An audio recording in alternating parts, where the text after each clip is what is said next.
We are now starting this webinar.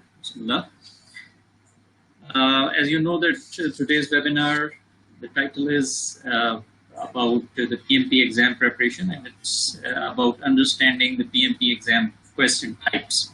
We have identified 7 question types, which we hope that if you can understand and identify successfully, you will be able to answer the PMP exam questions correctly and can improve your score.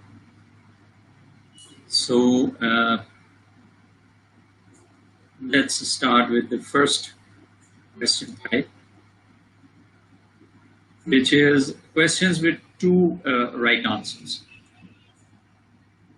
Actually, it is apparently more than 1 right answer, but as you know that PMP exam has no 2 correct answers. There is only 1 answer that you have to choose, and only 1 is correct. So, but as designers, they write the question in a way and the choices in such a way that they appear to be correct.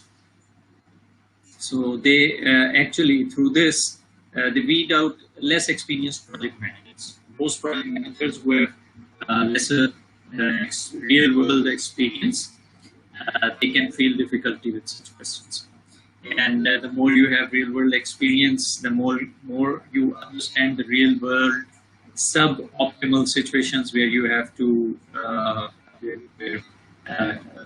you do not find situations where exact book options cannot be practical. You with more of that experience, you will be able to answer such questions more easily. So there are some basic strategies to deal with such questions. You and this first strategy, which says that begin with by eliminating any answers you know are wrong. This actually is a strategy that you should be applying on all the PMP questions, except those where there is a correct option which says all of the above.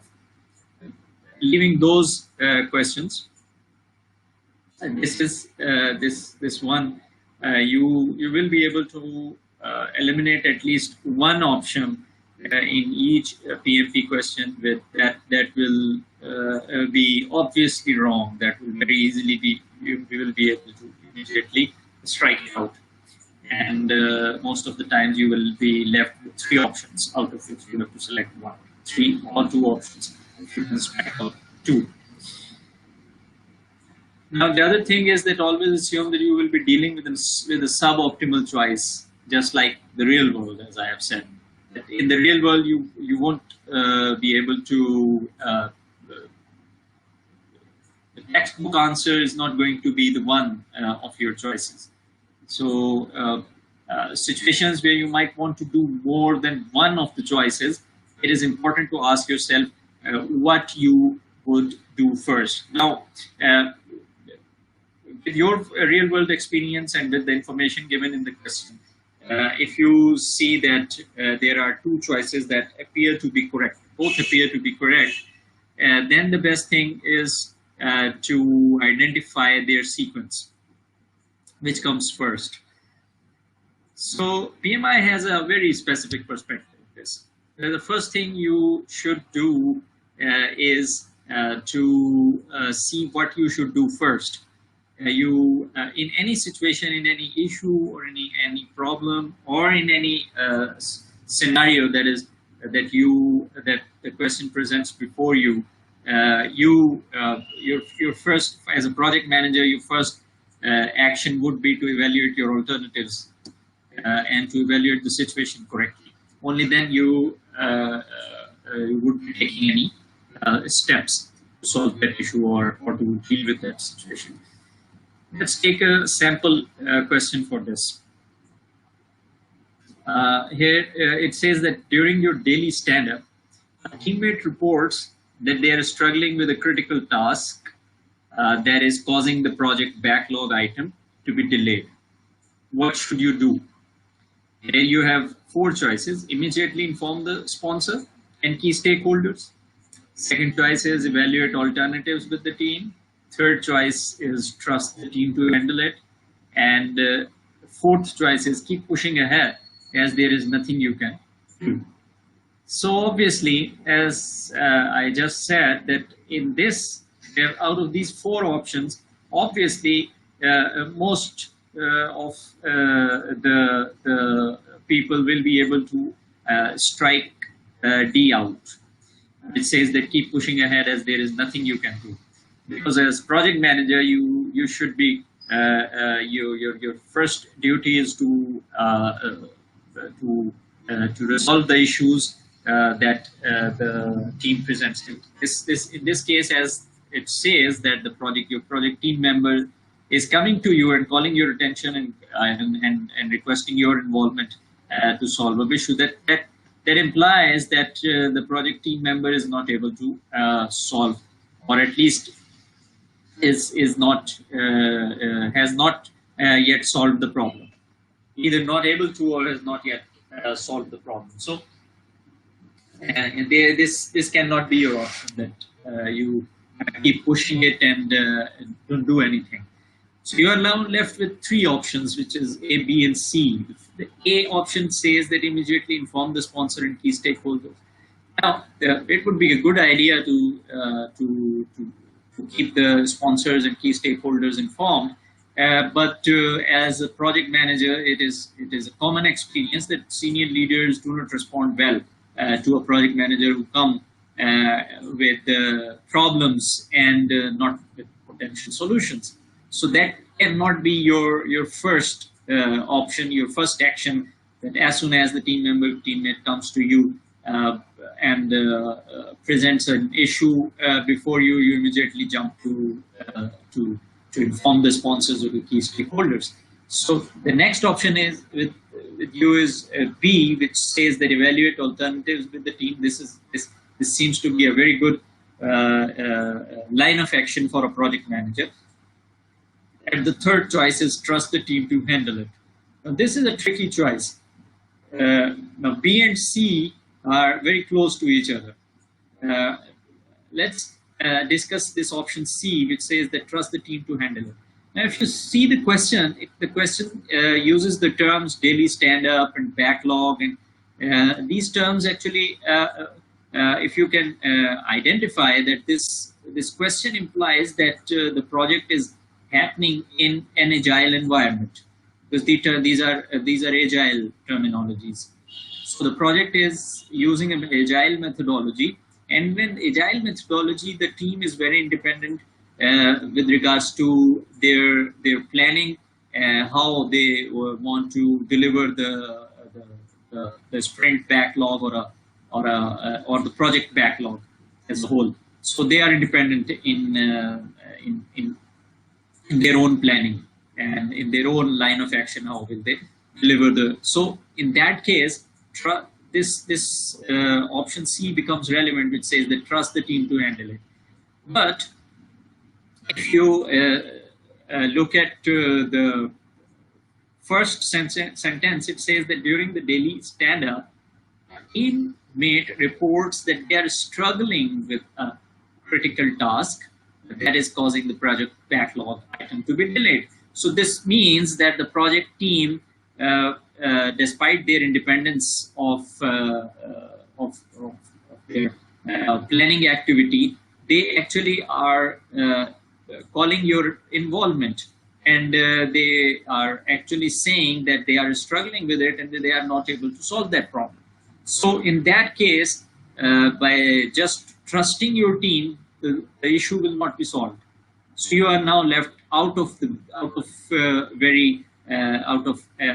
apparently appearing right choices B and C. You can eliminate C, and now the correct choice will be B. So here the apparently two right answers are B and C, and if you can identify it correctly, you can strike one out and choose the right answer. The next type of question with us is situational questions. They're the most important questions to prepare from the exam perspective. Now, these situation questions place you in a real world situation, and in most of the cases, textbook answer is not the one which you can find out of the 4 choices given to you. So you must pick the best from 4 suboptimal answers. Now, isn't it that often the way things work in the real world, you always have a situation where you are working in a suboptimal. You always have suboptimal choices. You don't have exactly according to the choices are not exactly according to the book. So your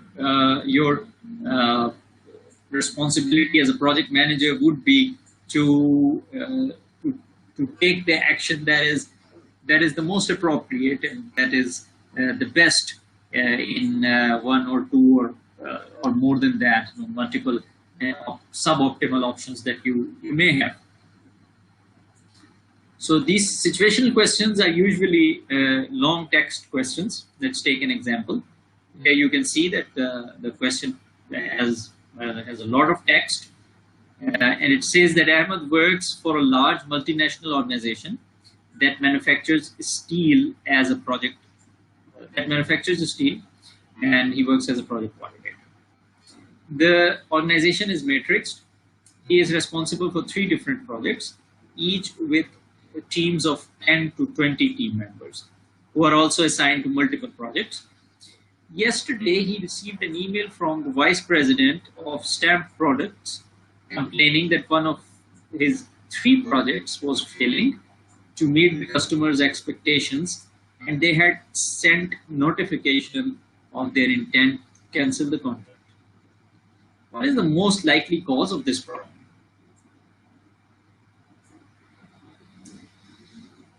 And you have 4 options here. The first is the customers in question were not involved early enough in the process.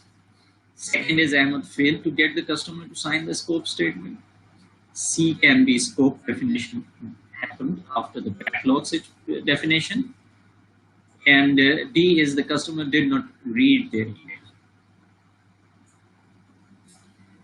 So if you carefully read these choices, you can very easily identify the odd one, which is a flippant attitude. And PMP questions usually don't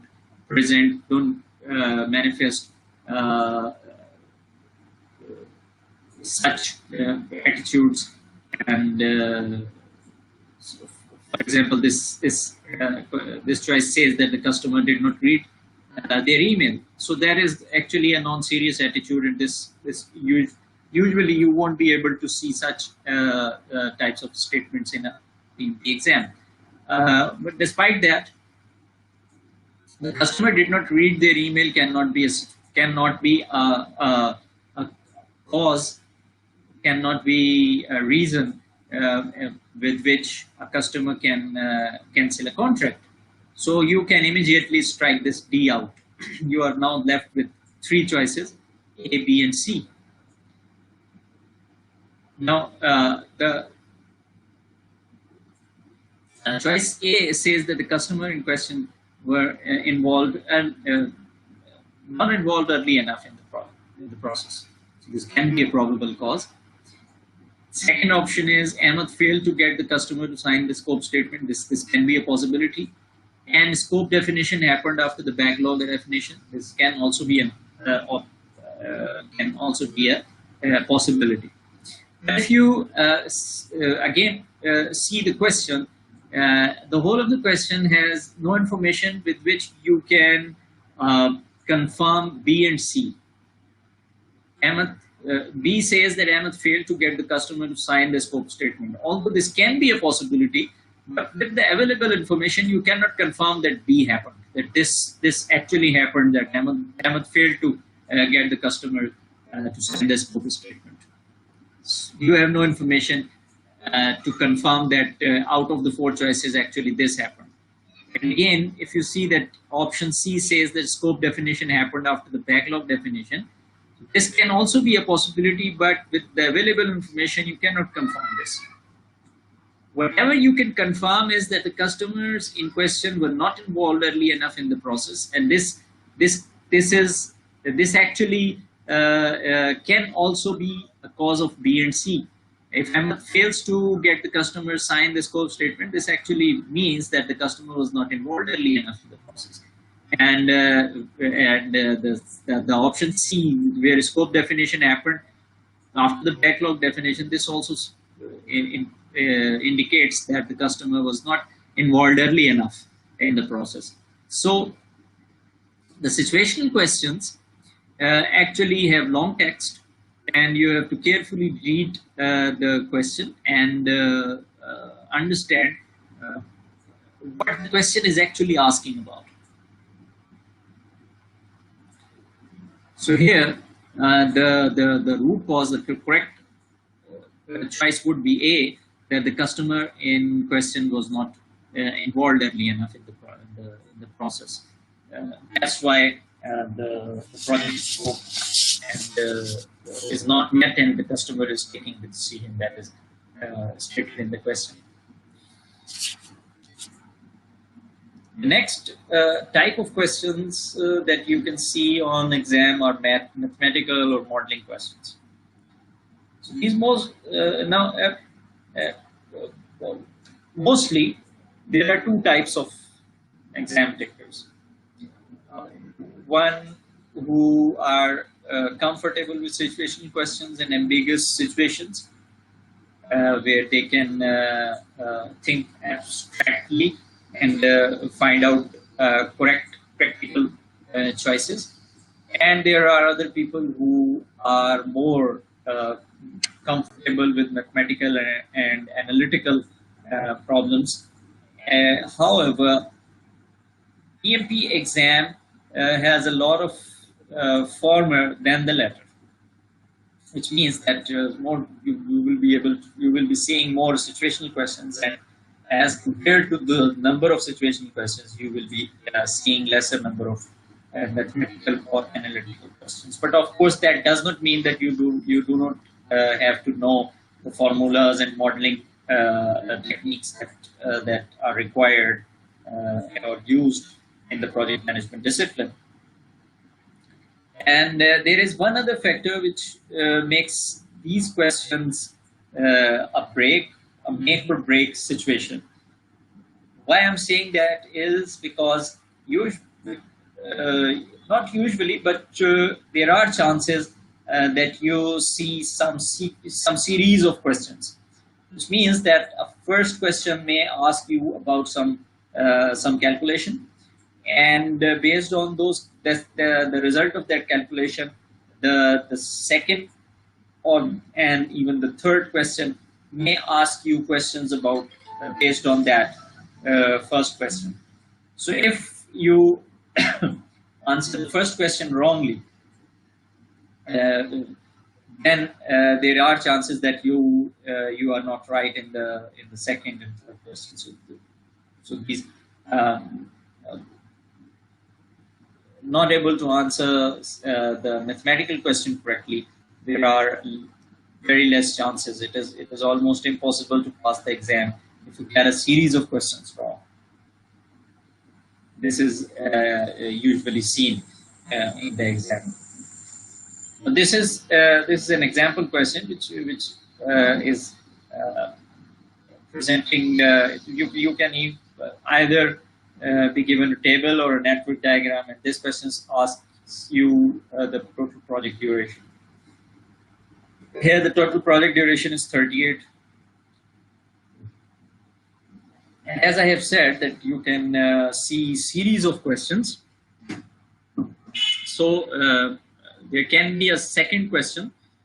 There can be a second question which may ask you that what is the critical task of the project given to you, and or there can be a third question which can ask you a free float of a particular task, or a total float of a project, or anything like that.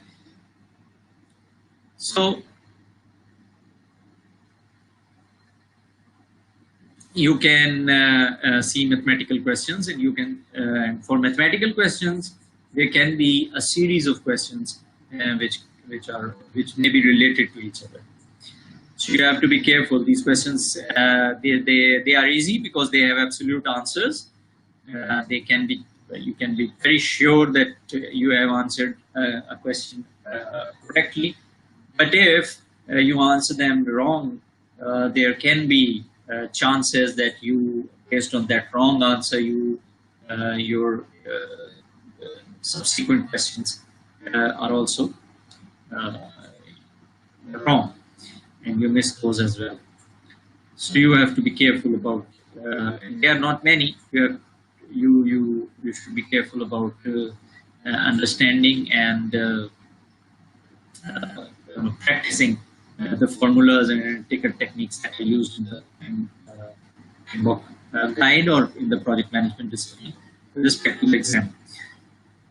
Next, the fourth type is long-winded questions or questions with extraneous information. Extraneous means apparently completely relevant, or they may appear to be relevant information. There's a lot of information given in the question, but all the information is not relevant to what the question is actually asking. Most common types of questions encountered on the exam, and these questions present a problem because it's often difficult to determine what information is truly important. So there are several things you can do in order to radically increase your likelihood of getting these questions correct. First of all, read each question and potential answer twice before attempting to answer it. Now, this actually needs practice, and you should be able to answer understand a question in your first read, and this will require you to practice your reading skills and keeping your focus while you are reading the question, and try to understand the whole question in your first read or maximum in 2 reads. So and after reading the question, you can jot down any keywords or phrases that you notice while reading the question. After reading the question, you first thing to note is that ask yourself the question that what the question is really asking you, because these types of questions will contain a lot of information. So it is important to understand exactly what the question is asking, so that you can sort the available information out and understand which information is relevant. It can happen that in such questions, last sentence is important, but that's not a rule. There can be questions where the last sentence may not be important, but may not be relevant to the question that the question is really asking you. But it's important that in such questions you read the last question and try to understand what the question is asking and what is the information that is available in the last part of the question. So let's take the example of this question. Here it says that you are the project coordinator for a textile manufacturing company that is based in Southeast Asia. Your project's original budget was 60,048,000, and you have already spent 40,062,000. You currently have a CPI of 0.86 and an SPI of 0.62. Your project has an earned value of 30,099,000, which means that you are halfway through your project, as half of the value has been earned.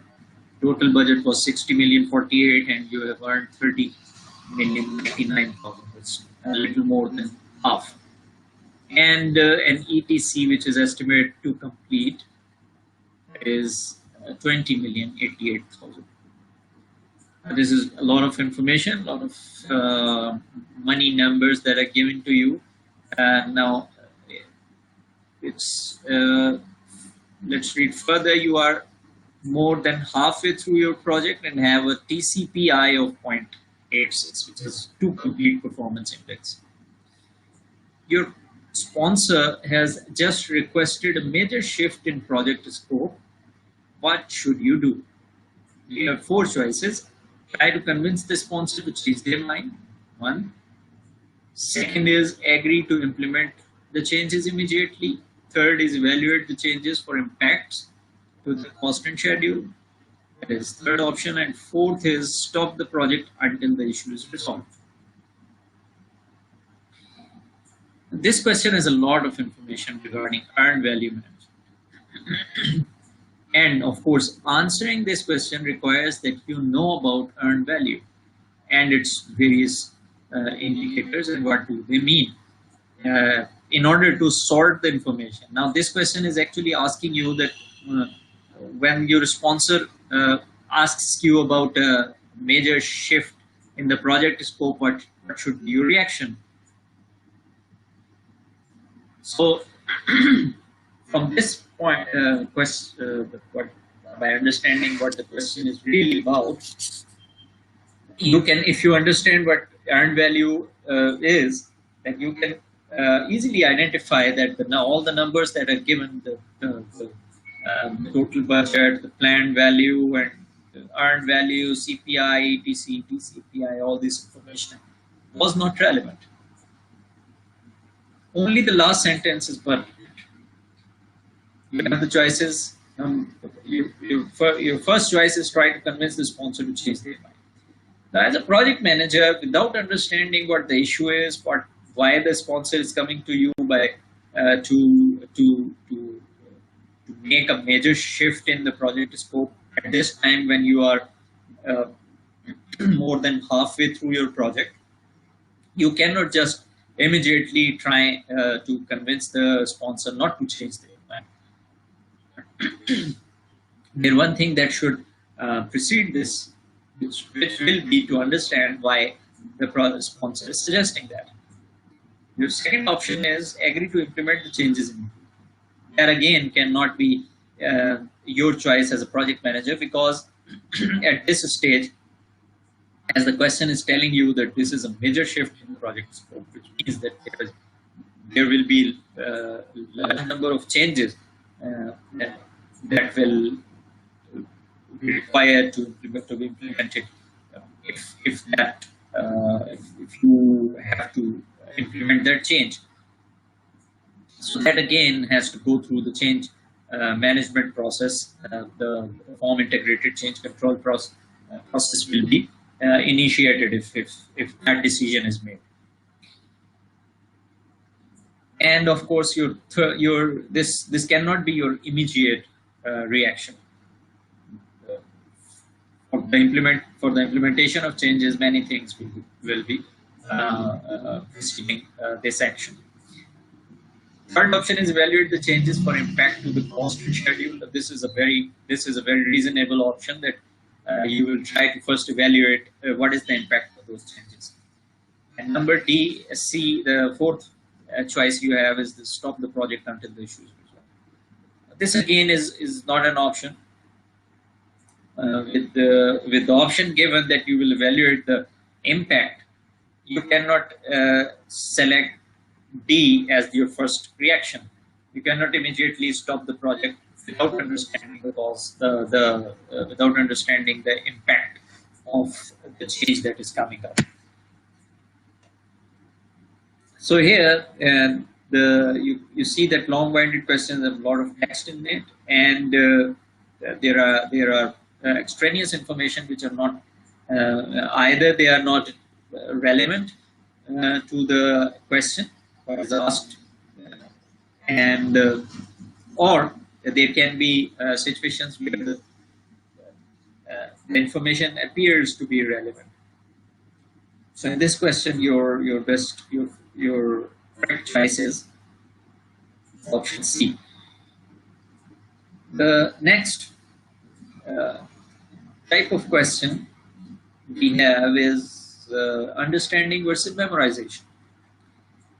Now, there are people who try to pass the exam, pass the PMP exam through memorizing of the PMBOK guide. And more often than not, they actually fail.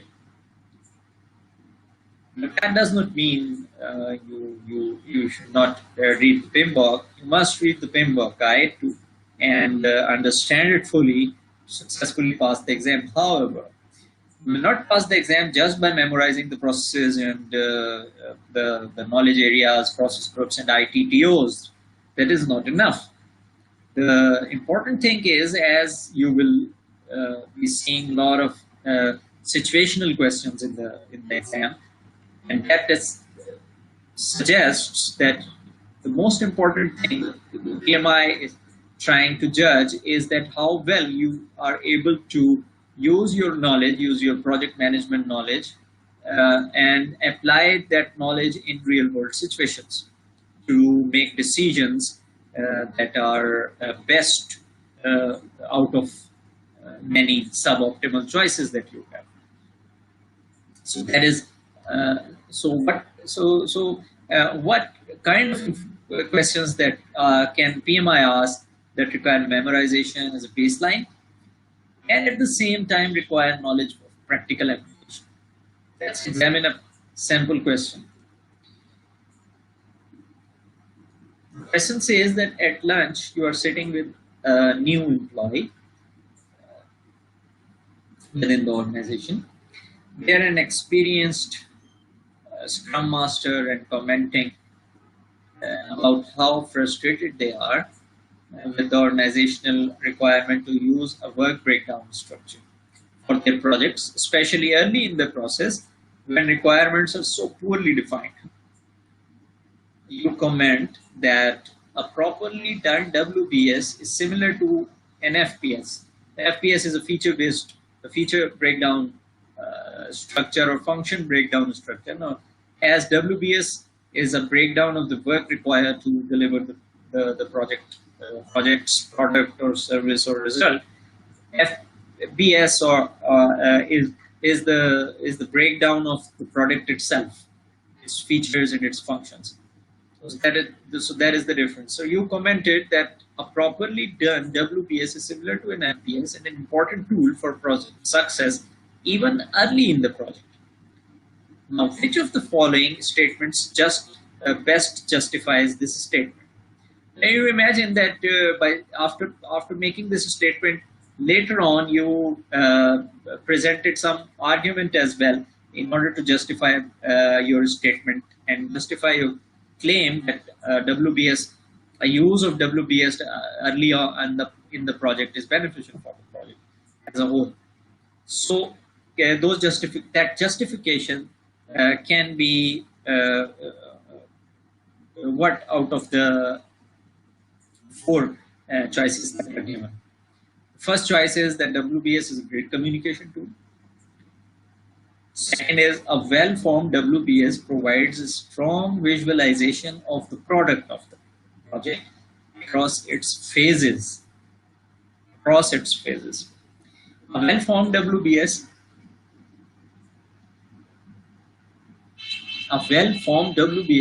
is similar to an FPS used for task assignments. And fourth choice is the WBS allows for progressive elaboration using placeholder work packages. Now, how this question involves understanding as well as memorization. Now,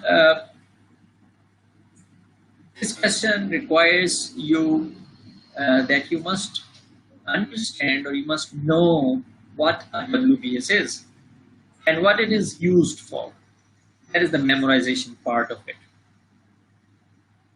But the other part is that you are responding to the concern of the new employee who says that the project scope is not fully elaborate in the start of the project, and it's not really.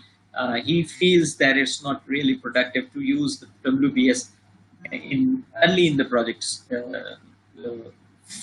phases, when he is of the opinion that when the project is fully elaborated in later stages, then WPS will be beneficial. But your argument is different. Now, in out of your choices, if you understand the WBS from your memorization part, or from the memorization part, you understand that you know that WBS is a tool that is used to define the scope. Now, from your understanding, if you look at option B, which says that a well-formed WBS provides a strong visualization of the product of the project across its phases. Now, this statement looks like correct, but you should be careful while reading the options. It says across its phases. Now, WBS has no time element. Across its phases means that across the whole project life cycle, which is not true for WBS. WBS is only a scope definition a scope definition tool, and does not define the scope with respect to time. It only breaks down the whole scope into different into lower levels of division, decomposition, so that project scope further actions can become easy. The C choice says that a well-formed WBS is similar to an FBS used for task assignments. Again, from your knowledge, you can understand that WBS is not a tool used for task assignment. Task assignments are done in the scheduling process, where you create a schedule of the project, and different activities have been sequenced and their durations calculated, and then you assign different resources, and then you decide on the task assignments. That is a later part of it. But WBS does not involve task assignments. So here you can strike B and C. Now you are left with A and B. The A says that WBS is a great communication tool. Well, that's a correct statement, but it has no justification in it. It does not present any argument to justify the statement that is made by you. Option D is the WBS allows for progressive elaboration using placeholder work packages. Now, progressive, the word that used here, progressive elaboration, it is actually addressing the new employee's concern. His concern was that since the project is not fully elaborate, so it will not be good to use WBS early in the project.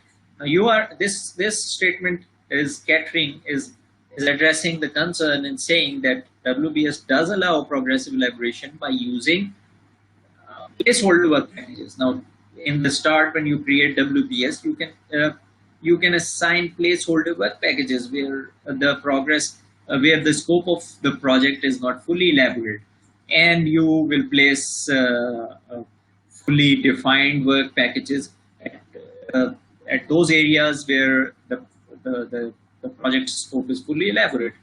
And later on, with progressive elaboration, when more information comes in, you will populate the placeholder work packages with more information. So here, in this case, you are using your memory as well as your understanding about concept of project management. And here, the correct choice is D. Our next type of question is the questions with made-up terms. Making up terms is an old test designer's trick to weed out candidates who really don't know the material. Now, if you are not well familiar with the material presented in the PMP guide and other material, that is other terms and notations that are used in the project management discipline, if you are well informed about your subject matter, then these questions will be very easy for you. You will immediately be able to identify what terms are made up and what are the genuine standard terms used in project management discipline. Now, well-placed, highly technical sounding terms can quickly throw off the unprepared. So they actually are placed in such a manner that they appears to be standard terms, but they are actually not.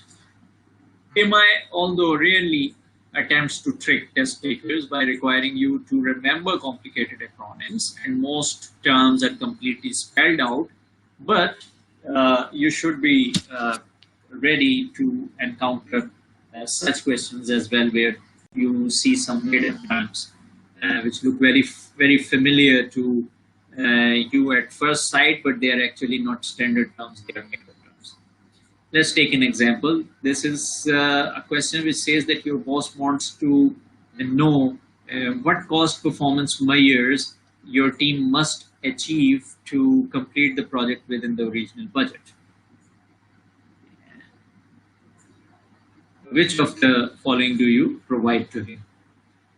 This is a question, and you have these four choices. The first is cost performance index, to complete performance index, remaining budget ratio, and estimate for completion.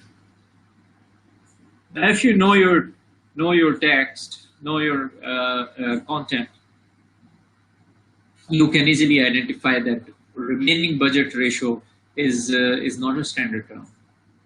And also estimate for completion. You have standard terms are estimate to complete or estimate at completion. These are the two standard terms. But estimate for completion is not a standard terminology. So you can strike out estimate for completion and remaining budget ratio here. And then after striking this out, now this question becomes very tricky. Why I'm saying that is because if you read the question again, it says that your boss wants to know what cost performance measures your team must achieve to complete the project within the original budget.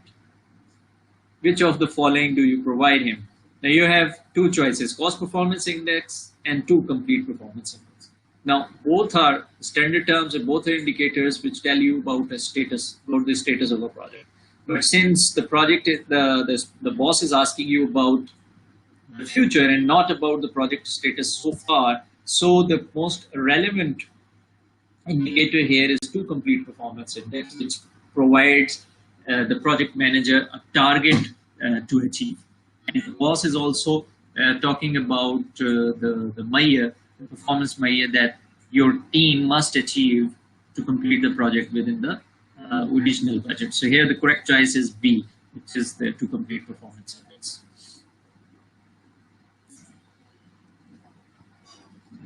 This is our last type, which is answers with more than one component. Now, you have seen that questions can be questions where there is a lot of information, extraneous information, long-winded questions. Yes, with lots of text in it, but there can be situations where you find a shorter question, but the choices can be lengthy with long texts that you will be required to read and understand what are the choices. Now these types of questions require you to very carefully examine the components, pairings within each option in order to find the correct answer. This requires careful reading. It is seen usually that many students struggle with these questions and are frustrated because they feel that the questions are a gimmick, or the question is trying to trick them, but they are not. In fact, with a little practice, these can be the easiest questions on the exam. So what is the best way to give these questions? First of all, you need to know the process of the project management. You should know what are the key to this is what are the sequence of activities what is the sequence, what is the data flow in within the processes, which comes first, which comes next, and will often allow you to determine the correct answer, because the options will often include sets of made processes. There can be situations where you see a combination of this type 7 and the previous type that we saw, where there were made up terms. So they can be made up processes, and there can be different sets of processes, where there are some standard processes out of the 49 total processes that are defined in the PMBOK, and there can be processes that are made up, and they are not standard processes.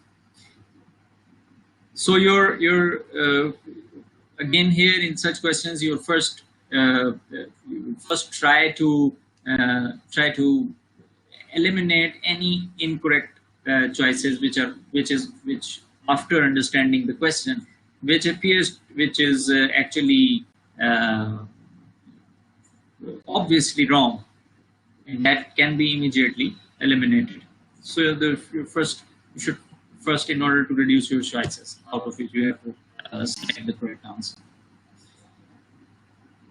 And secondly, in all questions, you must ask yourself, after your carefully reading the question, what the question is really asking you, and then only you will be able to easily select the right choice.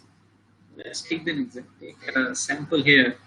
And according to the PMBOK guide, this question says that according to the PMBOK guide, how stringently must a project manager ensure that all the defined process interactions are? Now you should carefully read this question. It says that according to the PMBOK guide, how stringently must a project manager ensure that all the defined process interactions occur? It is actually key here is let's see the choices. I will then later explain what is the key keyword here in this question. Interactions. First choice is interactions within the planning process are dependent on the nature of the project, and so there is a great deal of flexibility. There is first choice, and second choice is interactions within the planning process are not dependent on the nature of project and are only dependent on the PMBOK guide. So there is not significant flexibility. Interactions within the planning process group are not dependent on the nature of the project, but there is significant flexibility based on the definitions in the PMBOK guide. And choice D is none of the above is true. Now here, if you see that, if you really understand what PMBOK is, PMBOK is not a methodology. It's not a framework either, as it explains about itself. PMBOK is a set of, and more correctly, a subset of a big set of body of knowledge. This subset, which is called a guide to the project management body of knowledge, this subset is actually generally accepted good practices. These generally accepted good practices have two parts in it. One is generally accepted and the other is good practices. Generally accepted means that this body of knowledge explains the tools, techniques, activities, processes, etc., which is applicable to most of the industries where projects are executed, and it's not specific to any industry. And the other part is good practices, which means that by adopting these practices, it is seen that most of the times the success, the chances of the success of projects increase. So this is what PMBOK is. And PMBOK, since it is not project specific or industry specific, that it means that the interaction within the planning processes are dependent on the nature of the project. So the interactions between the processes will always be dependent on the nature of the project and where that project is implemented, in which industry, in which environment. Because every project is unique, and because of that uniqueness, project manager should have the flexibility to tailor, and that flexibility is available as per the PMI concept. That flexibility is available for tailoring by the project manager to use what are the most relevant processes, tools, techniques, inputs, and outputs that he will be using on this project. The other choice, the choice B, is interactions within the planning process are not dependent on the nature of project, which is not correct. And the other thing which is not correct about option B is that there is no significant flexibility. So PMBOK guide does not advocate any rigidity or any methodology that the project manager must adopt to implement the project. Choice C says that interactions within the planning process group are not dependent on the nature of project. Again, this statement is not correct, although it is telling that there is a flexibility, but the first part of the statement is not correct. So C is also not an option, and D, of course, D is also cannot be an option, because choice A is the correct statement, which says that interactions within the planning process are dependent on the nature of the project. Since PMBOK is not specific to any project or specific to any industry, it allows flexibility, and from that flexibility, the project manager has the option of tailoring that he can do to successfully implement his project. Now these are the 7 types of questions, and I hope that with some practice and carefully going through these types of questions and keeping them in your mind while taking your simulation exams or in your final exams, keeping in mind what type of questions you are in, and carefully reading your questions and identifying the types of questions, and then responding to the question accordingly. I hope you will be able to improve your score in the simulation exam, and inshallah in the final PMP exam as well. So if any one of you has any questions, you can write those questions in a QA window, and I'll be happy to answer those questions. I will wait for some time, and if you have, I will be taking your questions. From my side, it's now complete.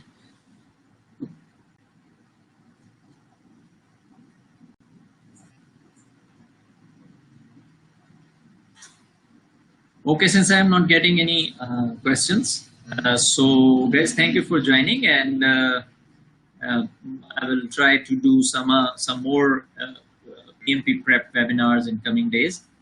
And I thank you all for joining today in this webinar. And I really hope that this webinar will be helpful for you in your exam prep. Okay, thank you, and see you in the next webinar.